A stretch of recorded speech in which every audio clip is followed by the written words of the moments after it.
Hello students, today let us begin the new lesson Religious Promoters and Social Reformers.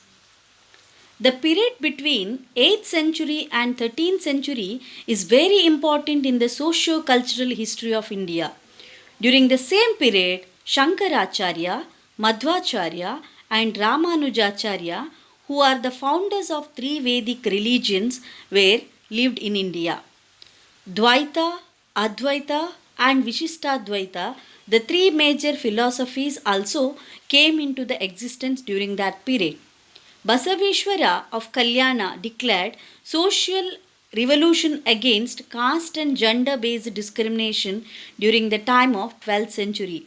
In order to achieve these ideal situations, the three acharyas and Basaveshwara preached all the people to surrender to the God, irrespective of caste, creed, and richness. They revived the society through the Bhakti Marga. Children, in this chapter, we are going to learn about India's religious reformers and their philosophy and teachings, the life and teachings of Shankaracharya, Madhvacharya, Ramanujacharya, and Basaveshwara. Then, the principles of Dvaita, Advaita, and Vishishtadvaita.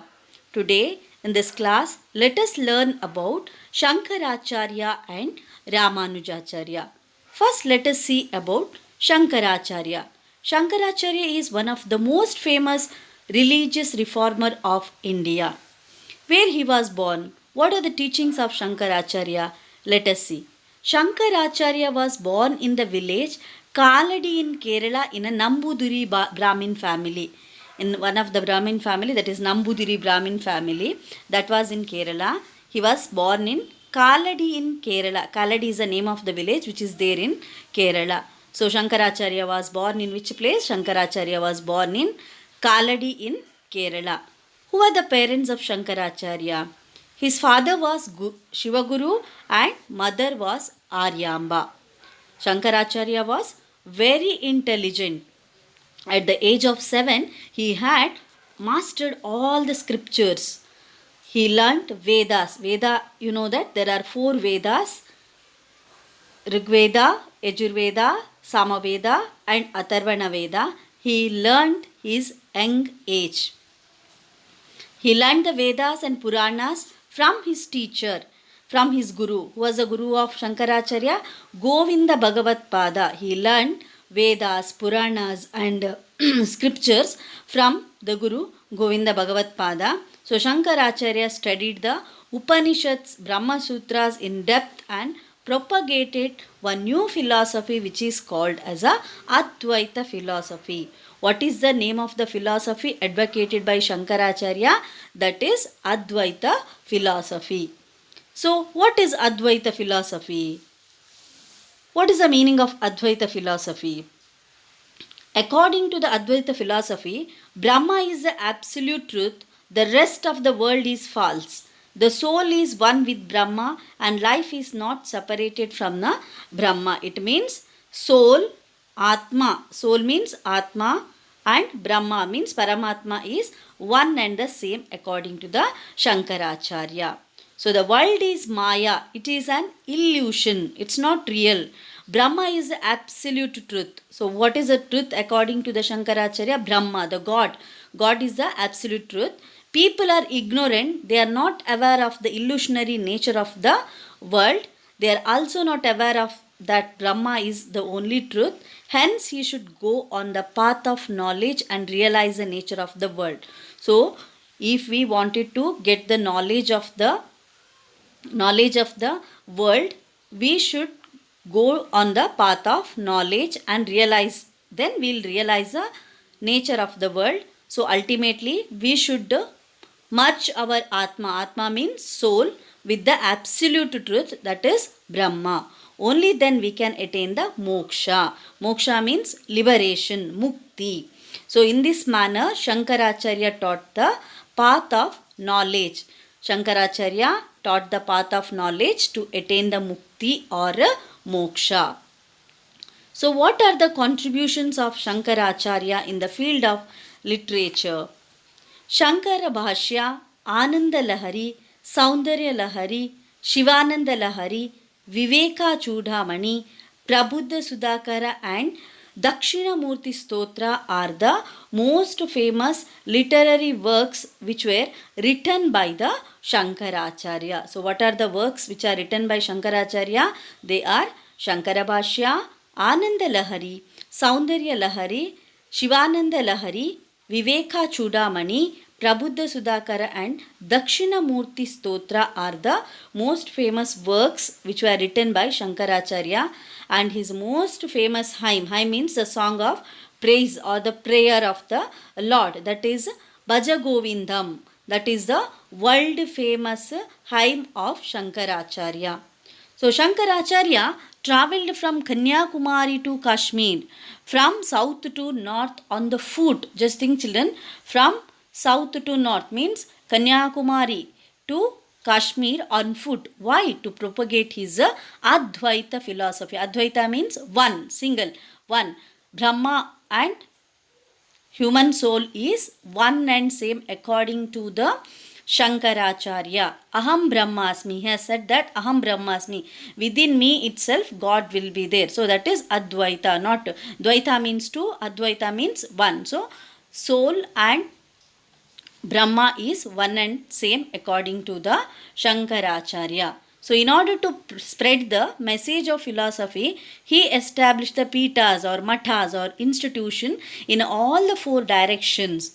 Shankaracharya gave Indian thinking a new direction and inspiration. So I have told to spread the message of his Advaita philosophy, he established the pitas or institution in all the directions, that is in Badari, the name of pita or the mata which is there in Badari, that is Jyotir Pita, and in Dwaraka that is called Kalika Pita, Puri that is Govardhana Pita, then Sringeri that is Sharada Pita, Kanchi that is Kamakoti Pita. Even today if you go to the Sringeri near to the Sharada temple, there Shankaracharya's Mata is there. Next, let us see about the Ramanujacharya. Another one important socio-religious reformer of 13th century, that is Ramanujacharya. Where he was born? Ramanujacharya was born in Sri Perambaduru near Chennai. Sri Perambaduru is the name of the place that is in Chennai. So Ramanujacharya was born in Sri Perambaduru in Chennai. Who are his parents? Keshava Somayaji and Kantimati were his parents. Keshava Somayaji was his father and Kantimati was his mother. He studied Veda and Upanishads at the Yadava Prakasha in Kanchi. Kanchi was one of the most important educational center during the ancient period in South India. So he studied Veda and Upanishads under the Guru Yadava Prakasha in Kanchi. Then he went to Srirangam and became the head of the Mutt.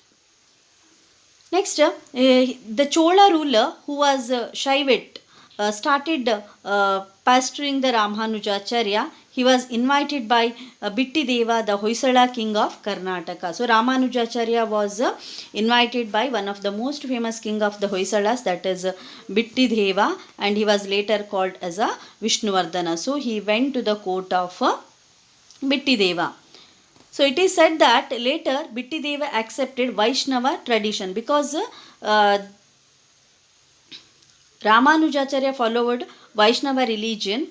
Earlier this Bitti Deva was the follower of Shaivism. So because of the influence of Ramanujacharya, this Bitti Deva accepted the Vaishnava tradition and became a Vishnuvardhana. So Ramanujacharya went to Melukote and there he built one temple, that is Cheluva Narayana temple. Ramanujacharya had a keen interest to show the path of salvation to the common people. So after the death we have to get the mukti or salvation. So Ramanujacharya had took the interest to show the path of salvation even to the common people. That's what he advocated, one new philosophy which is called as a Vishishtadvaita philosophy. What is the name of the philosophy which is advocated by Ramanujacharya? That is Vishishtadvaita philosophy. What does it mean? What is the meaning of Vishishtadvaita philosophy?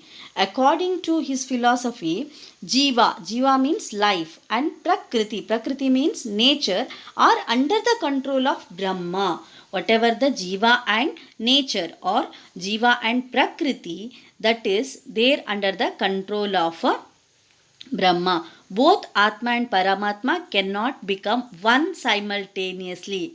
Here you can understand Shankaracharya has told that both Atma and Paramatma is one and the same. Means in our Atma itself Paramatma will be there.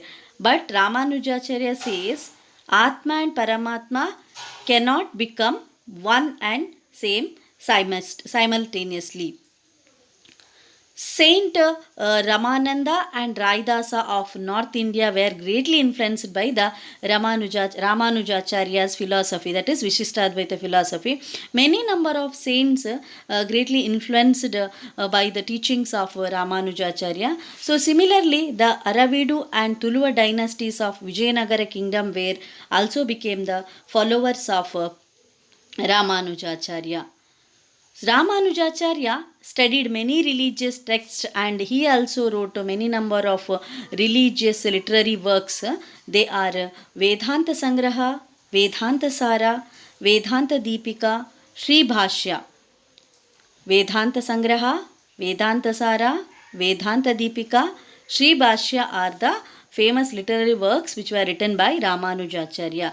He has given importance and prominence to the Bhakti path in his important book Gita Bhashya. They may ask the question, in which book Ramanujacharya gave importance or prominence to the Bhakti path, that is Gita Bhashya. So this is about the Ramanujacharya. In today's class we have learnt about Shankaracharya and Ramanujacharya.